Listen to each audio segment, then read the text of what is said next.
आगे बढ़ाते हुए मैं रिक्वेस्ट करूंगी हेमंत वशिष्ठ जी से कृपया करके मंच पर आए। ये जो बहुत सुंदर सा आप कोरस बैंक्वेट देख रहे हैं यहाँ पर, और एक और भी है कोरस 1 कोरस 2, तो बिजनेसमैन के पॉइंट ऑफ व्यू से हम नगर निगम को जानने का प्रयास करेंगे कि कितना बड़ा है, विकास हुआ है या नहीं। जोरदार तालियों से स्वागत करें हेमंत वशिष्ठ जी।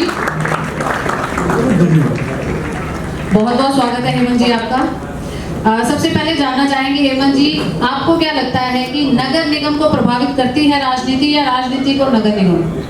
राजनीति से हर चीज प्रेरित है और राजनीति से ही यहाँ की अपॉइंटमेंट्स होती हैं सारे ऑफिसर्स की, और जितने भी नगर निगम के ऑफिसर आते हैं ना, हर मंत्री और एमएलए की सिफारिश से आते हैं। पार्टी कोई सी भी हो, गुड़गांव के लिए किसी की विलिंगनेस है ही नहीं, ना किसी के सोच है कि गुड़गांव से जो हम इतना कमा रहे हैं, गुड़गांव का मैं तो समझता हूँ मिलेनियम नेम ही हटा देना चाहिए जी। दुख तो नहीं होगा, क्यों डावर साहब? जो हालात है, हालात तो हमारे सबके बनाए हुए हैं खुद के, क्योंकि गुड़गांव वालों का तो खून मैं समझता हूँ ठंडा है। घर में जब तक तलवार गिर नहीं जाएगी, प्रॉब्लम आ नहीं जाएगी, जब तक कोई आगे नहीं बढ़ता। कूड़ा पहले थोड़ा होता था, डेवलपमेंट हुई, अब सड़कों पे भी आ गया। पानी पहले नालियों में था, अब सड़कों पे भी आ गया। तो डेवलपमेंट तो बहुत ज़्यादा हुई है, और कोई मेरी बातों से बुरा मानता है तो मान जाए। मैं अपने घर की प्लानिंग करता हूँ, तो क्या हम लोग सिटी की नहीं कर सकते? 3000 करोड़ का बजट अलॉटमेंट मेरे को बताया गया होता है, तो क्या अलॉटमेंट पब्लिश होता है पेपर में कि हम इस चीज़ के लिए बाइफरकेट कर रहे हैं? इंडिया में इतनी बड़ी बड़ी यूनिवर्सिटीज़ हैं, एजेंसीज हैं, जिनकी योगदान फॉरेन कंट्रीज में लिए जा रहे हैं, पैसे पे किए जा रहे हैं, तो क्या गुड़गांव को 4 या 8 जोन में बना के क्या हम उनको नहीं कर सकते? 1970 से भी देख रहा हूँ मैं, जब से समझ आई कि गुड़गांव में सिर्फ कीचड़ होता था, सब्जी मंडी में सड़कों में से पानी निकल जाता था, आज नहीं निकलता। आज सड़क खुदती है, ठेकेदार को पैसा मलबा उठाने का भी किया जाता है, और आपके माध्यम से मैं 2 बार कंप्लेंट कर चुका। पीने के पानी की 2 साल से पाइपलाइन टूटी पड़ी है, मेरे यहाँ बोल्डर्स हैं, तो मैंने अपने आप पैसे, ठीक है, जिम्मेवार तो हम खुद ही हैं कि हम चुप बैठते हैं। अभी एक सज्जन ने कहा, भाई साहब ने, कि जी हमें आवाज़ पहुँचाने की, भाई साहब जरूरत क्या है, यही काम के लिए ज़िंदगी है। पहले टेलीफोन, बिजली, इन्हीं में जाके सरकारें रखती थी। अब क्या है, मेरे यहाँ सीवर खराब है, मेरी सड़क है, पार्किंग, तो आप लोगों को मुद्दे क्यों नहीं दिखते? क्या ये शहर आपका नहीं है या देश आपका नहीं? हर जगह एक दूसरे पर लांछन लगाना, पार्टियों से उठ के ऊपर देखो ना अपना शहर अपना।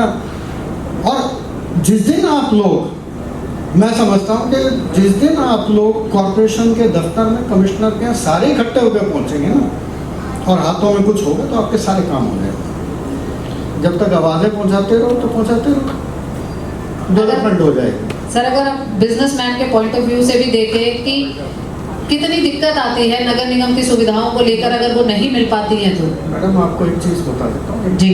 एनीमिया नाम की बीमारी होती है, कुत्तों में ज़्यादा हो जाती है, बुढ़ापे में जी। उनके पिस्सू चिपट जाते हैं और वो खून चूसते रहते हैं, और कुत्ता बेचारा खाता रहता है और खून बनाता रहता है जी। तो बिजनेसमैन वो है जी, उसको सुविधाएं कुछ नहीं, उसकी चिंता भी कोई नहीं। चूसे जाओ, वो मर जाएगा।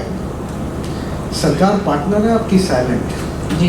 टैक्स में, हर चीज़ में, प्रॉपर्टी टैक्स में, इनकम टैक्स में, जीएसटी में, आप उनके कमाओ तुम तो सारे किसी ना किसी रूप में, चाहे नौकरी में, चाहे गाड़ी खरीद रहे हो, कुछ खरीद रहे हो, लेकिन आपकी सिक्योरिटी क्या है? आपके घर में अगर आपके फांके पड़ जाए तो क्या है आपके पास सिक्योरिटी? यहाँ पे अंधे खाते बना दिए गए हैं, अंधे खाते। आज 2014 से पहले सीएम थे, वो आए थे, उन्होंने एक छोटी सी स्टेटमेंट दी थी, गुड़गांव की डेवलपमेंट बहुत हो गई, सब अफसरों के हाथ पीछे जी। गड्ढों में गुड़गांव चला है। उसके बाद खट्टर साहब आ गए, वो अफसरों पे बहुत विश्वास करते हैं, जो अफसर कहता है वो सत्य। हरीश चंद्र के हैं सारे खानदान के। पब्लिक जो धक्के खा रही है, पब्लिक जो मीडिया में रो रही है, पब्लिक जो जगह जगह धक्के खा रही है, वो झूठी बदमाश बेईमान निकम्मी है जी। ये फैक्ट है। सिर्फ अफसर सच है और खट्टर साहब उन्हीं की सुनना चाहते हैं जी। क्या कैमरा बाहर ले जाओ जी। देखो मैरिन ड्राइव, हमारे यहाँ तो फ्री में बन गई। बरसात का पानी भी है, मलबा भी है, और ये कह रहे हैं हम जू बनाएंगे। मेरे यहाँ तो पेड़ भी सारे हैं। ऑलरेडी जू बना हुआ है। बना हुआ है, हम तो एंजॉय करते हैं। सुविधाओं की बात करें तो बिजनेसमैन को सुविधाएं नहीं दी जाती। सुविधाएं तो गुड़गांव वाला को किसी को भी नहीं है। चाहे कोई सी पार्टी का कवर अप करने के लिए कुछ भी दे दो। पार्किंग है भाई साहब? हाँ, पार्किंग है। कहाँ? सड़क पे। सड़क पे है, चालान होते हैं। पहले पार्किंग दो, फिर चालान दो। 4 तहसील हैं सर आपके, वहाँ से पैसा आता है। 4 हॉस्पिटल दिखाओ ना सर। हॉस्पिटल है भाई। या क्या सेक्टर 56 से सेक्टर 10 तक का सफर तय करोगे, इतनी देर में तो एम्स पहुंच जाओगे। तो ये विजन जो है, जब पॉलिटिकल लोगों के हाथ में हमने बागडोर दे दी, चाहे वो बीजेपी हो, चाहे कांग्रेस हो, और चाहे आने वाली आप हो, सेल्फ इंटरेस्ट में सब चलते हैं। क्या अस्पताल नहीं बनता है 1 साल में? आप तो ना बागडोर ऐसे एजेंसी को दीजिए जो बिल्कुल क्रिस्टल क्लियर आपके सामने बजट 1-1 रुपए का हिसाब देंगे, है ना? सब कुछ है, करना नहीं चाहते, पैसा डाइवर्जन हो जाता है। आपको पता है गुड़गांव में सब 1970 के आसपास यहाँ बड़े बड़े नाले थे जो आपके नजफगढ़ ड्रेन में जाते थे जी। आज वो ड्रेनेज गायब है। Strong water drainage private colony को लाइसेंस नहीं मिलता जब तक वो स्ट्रॉन्ग वाटर ड्रेनेज नहीं डालते। आपके यहाँ गायब है। कंक्रीट जंगल में हम तब्दील खुद ही कर चुके हैं।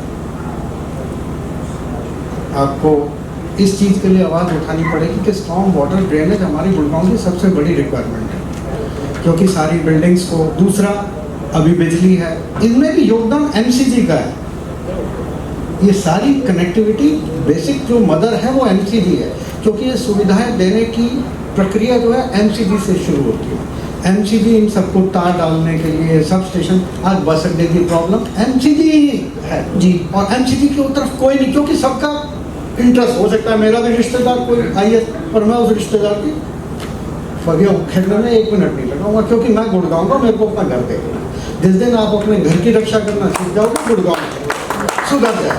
आपको लगता है कि जो राजनीतिज्ञ हैं, यहाँ हम अलग अलग पार्टियों के लोगों की अगर बात करते हैं तो ये वेट करते हैं उस मुद्दे को रखने का कि चुनावों के समय में है जो वो मुद्दा यूज किया जाए, ऐसा होता है? आपको क्या लगता है? बिल्कुल होता है। अभी हॉस्पिटल जो है ना, नींव आप देख लेना, इलेक्शन से पहले रखी जाएगी। तो ये चुनावी मुद्दा है। बिल्कुल।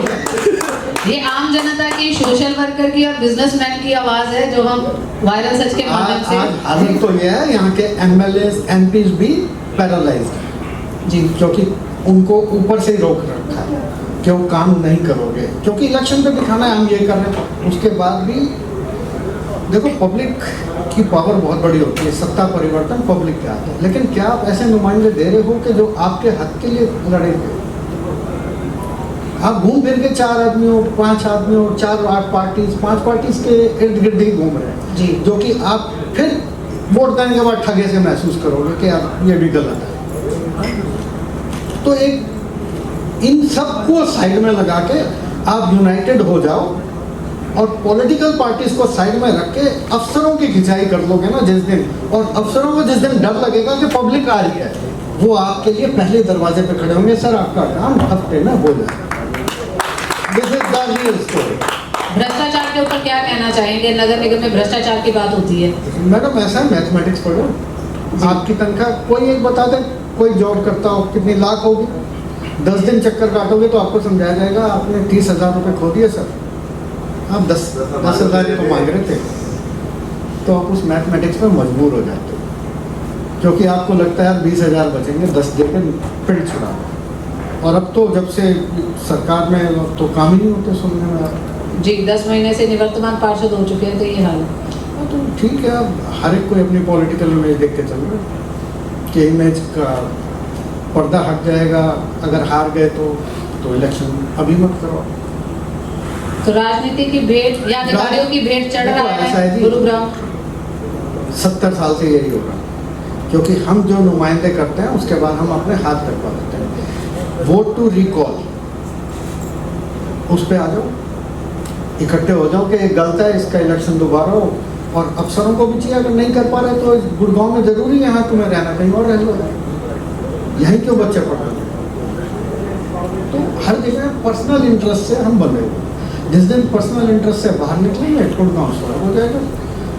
एक सीएम ने कहा था मैं इसे इटली बना दूँ, पेरिस बना दूँ, तो बन तो सकता सब कुछ था, लेकिन गुड़गांव एक अनप्लान सिटी है, कहते हुए कोई शर्म नहीं आ रही। हम देश विदेश में जाके भी गुड़गांव की फजीलत उड़ते हुए खूब देखते कि मिलेनियम सिटी, और मिलेनियम सिटी के नाम पे आपके पास कुछ भी नहीं। हल क्या है, आपको क्या लगता है, हल क्या है? विजन। जो सीएम आता है, जो आपके एमएलए आ रहे हैं, आपके एमपीज आ रहे हैं, जो पार्षद हैं, जो आरडब्ल्यू हैं, सब मिलकर हाथ बढ़ाएं और एक दो एजेंसी ऐसी लें कि गुड़गांव को 4 या 8 जोन में डिवाइड किया जाए और हर जोन की सिंक्रोनाइजिंग की जाए कि 4-8 जोन जो भी बनते हैं उन सब की डेवलपमेंट को पूरी तरह से मॉनिटर करके क्लब कर दिया जाए, हो जाए। कोई दिक्कत थोड़ी है, छोटी सी बात है। बिजनेसमैन के लिए क्या होना चाहिए कि वो भी सोचे कि हाँ गुरुग्राम को मेरे को भी कुछ देना है या मेरा भी बिजनेस बढ़े? देखो जी, ऐसा है, बिजनेसमैन के लिए सबसे बड़ी चीज़ है पार्किंग, लोडिंग अनलोडिंग। हमारे यहाँ जैसे सदर बाजार गुड़गांव है तो पब्लिक के वैसे ही फोबिया हो जाता है, बाजार तक जाएंगे जी। तो ये तो सुविधाएं सरकार को देखनी है, मेरे को थोड़ी देखनी है। अब विजन है इतने बड़े बड़े, हर आईएएस सारे सहमत होंगे। हरियाणा में भी कोई सा आईएएस ऐसा नहीं है जिसने फॉरेन विजिट ना किया हो या जिसके बच्चे फॉरेन नहीं पढ़े। सबको नॉलेज है, एक्सट्रीम नॉलेज है, लेकिन यूज़ नहीं करना चाहते, क्योंकि यूज़ कर लिया एक बार, काम अच्छा हो गया तो इनके धंधे बंद हो जाएंगे।